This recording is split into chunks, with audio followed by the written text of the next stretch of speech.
Salam jumpa pendengar FM yang diberkati Tuhan. Apa kabar saudara pagi ini? Kembali kita berjumpa dalam kasih karunia Tuhan bersama saya Pendeta John Rialo secara live.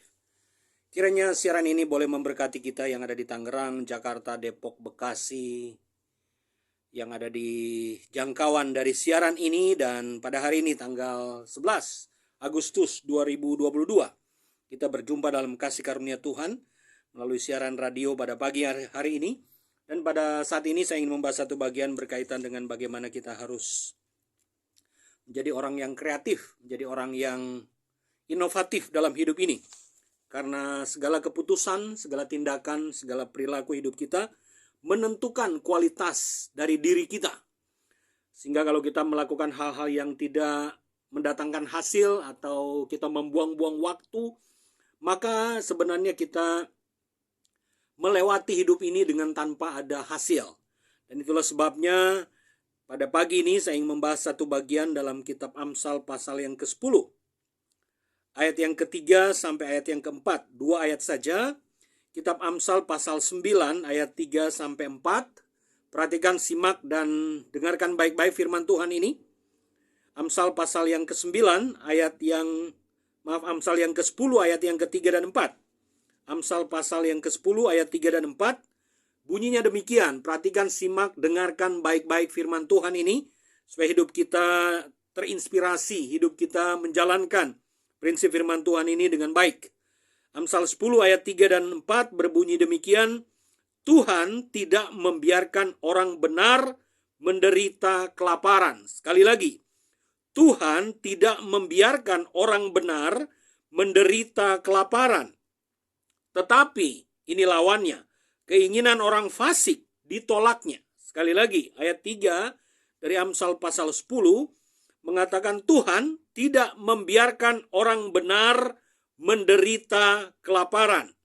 Tetapi keinginan orang fasik ditolaknya. Ayat yang keempat, tangan yang lamban membuat miskin. Tetapi tangan orang rajin menjadikan kaya. Sekali lagi, Amsal 10 ayat 4. Tangan yang lamban membuat miskin. Tangan yang lamban, yang pelan, yang pasif, yang tidak aktif, yang selalu disuruh-suruh, tidak punya inisiatif, itu akan membuat miskin. Tangan yang lamban membuat miskin. Tetapi, nah ini lawannya. Tangan orang rajin menjadikan kaya. 2 ayat ini kiranya menginspirasi kita dari firman Tuhan pada pagi ini. Mari kita membahasnya dengan baik, Bapak Ibu Saudara sekalian. Dalam ayat yang ketiga dari Amsal 10 berkata, Tuhan tidak membiarkan orang benar menderita kelaparan. Apa prinsipnya di sini? Di sini ada sebuah catatan penting berkaitan dengan satu kualitas orang yang disebut orang benar. Orang benar adalah orang yang melakukan semua prinsip-prinsip firman Tuhan. Orang benar adalah orang yang dengar secara aktif dan mempraktekkan apa yang dia tahu. Nah, oleh karena dia mengetahui, dia memahami, dia mengerti, maka dia melakukan semua prinsip firman Tuhan dengan benar. Dan mengakibatkan dia menjadi orang yang rajin. Dia tidak menjadi orang yang malas. Kenapa? Karena orang benar itu memperhatikan. Sama dengan prinsip firman Tuhan kalau kita membaca dalam kitab Injil, itu ada perumpamaan orang pandai dan orang bodoh. Orang pandai dengarkan firman Tuhan dan melakukannya. Sebaliknya, orang bodoh, dalam bahasa anak sekarang orang goblok, kan Anda dan saya tidak mau disebut orang goblok kan? Nah, kita ini orang-orang pandai, kita melakukan, mempraktekkan apa yang difirmankan, diperintahkan oleh Tuhan. Nah, kalau itu yang terjadi, Bapak Ibu Saudara sekalian, kita akan melakukan apa yang menjadi prinsip firman secara konsisten dan itu akan menghasilkan. Menghasilkan apa? Menghasilkan segala sesuatu yang kita inginkan. Kalau dia petani yang benar, dia menanam dengan prinsip benar, dia menjaga tanamannya dengan benar sehingga tidak dimakan oleh hama, dia memupuk tanaman-tanamannya dengan benar, dan dia mendapatkan hasil pada waktu panen. Karena prosesnya dilakukan. Kalau dia karyawan yang benar, dia melakukan prinsip-prinsip benar, tidak melakukan kebohongan, tidak cheating, tidak markup harga-harga yang seharusnya, sehingga merugikan perusahaan.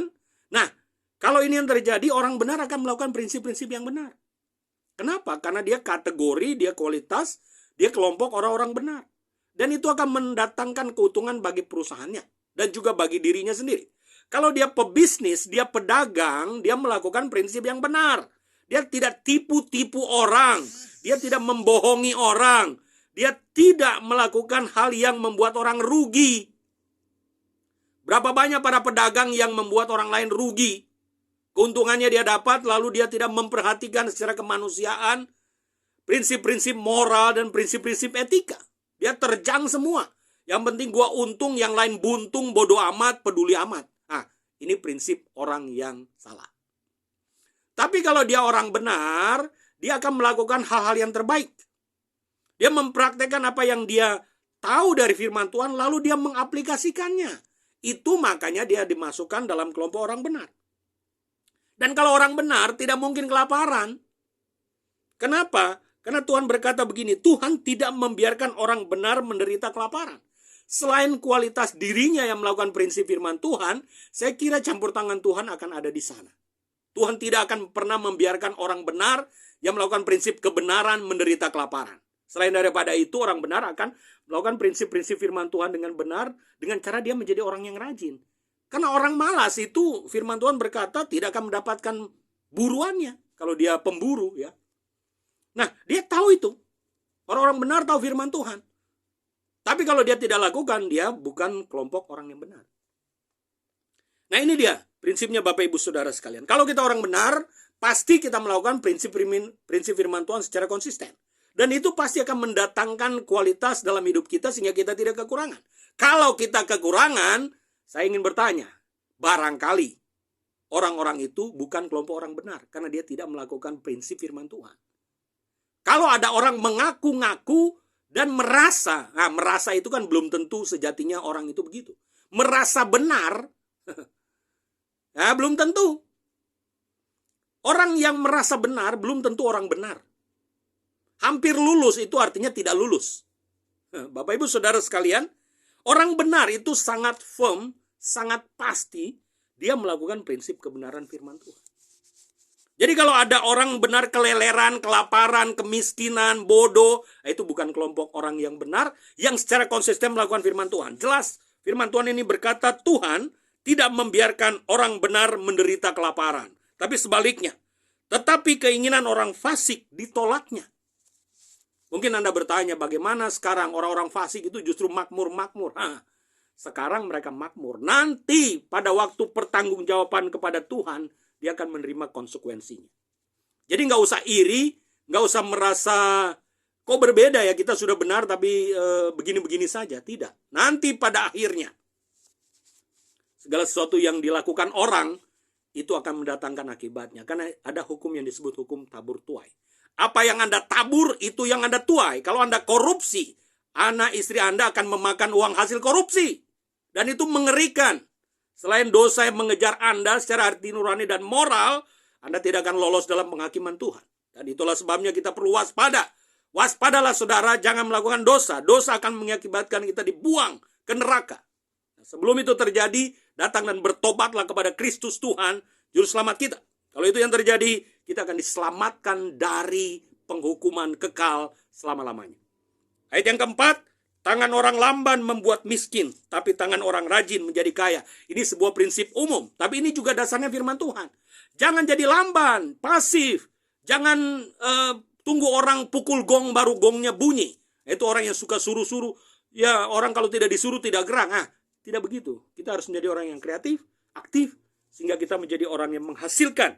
Di dalam bahasa Alkitab dalam ayat 4 berkata, tangan orang lamban membuat miskin, tapi tangan orang rajin menjadikan kaya. Saya berdoa kita semua berhasil dalam apapun yang kita lakukan, kita kerjakan untuk kemuliaan nama Tuhan. Baik Bapak Ibu Saudara sekalian, sekarang arahkan tubuh, jiwa, dan rohmu kepada Tuhan dan terimalah doa berkat pagi ini. Kiranya berkat dari Allah Bapa, kasih karunia dari Tuhan Yesus Kristus, persekutuan, pimpinan, dan kuasa Roh Kudus menyertai dan memberkati saudara dimanapun saudara berada, baik di Jakarta, Bogor, Tangerang, Bekasi, maupun jangkauan dari siaran ini. Dimanapun Anda berada, Anda diberkati sekarang dan bahkan sampai selama-lamanya.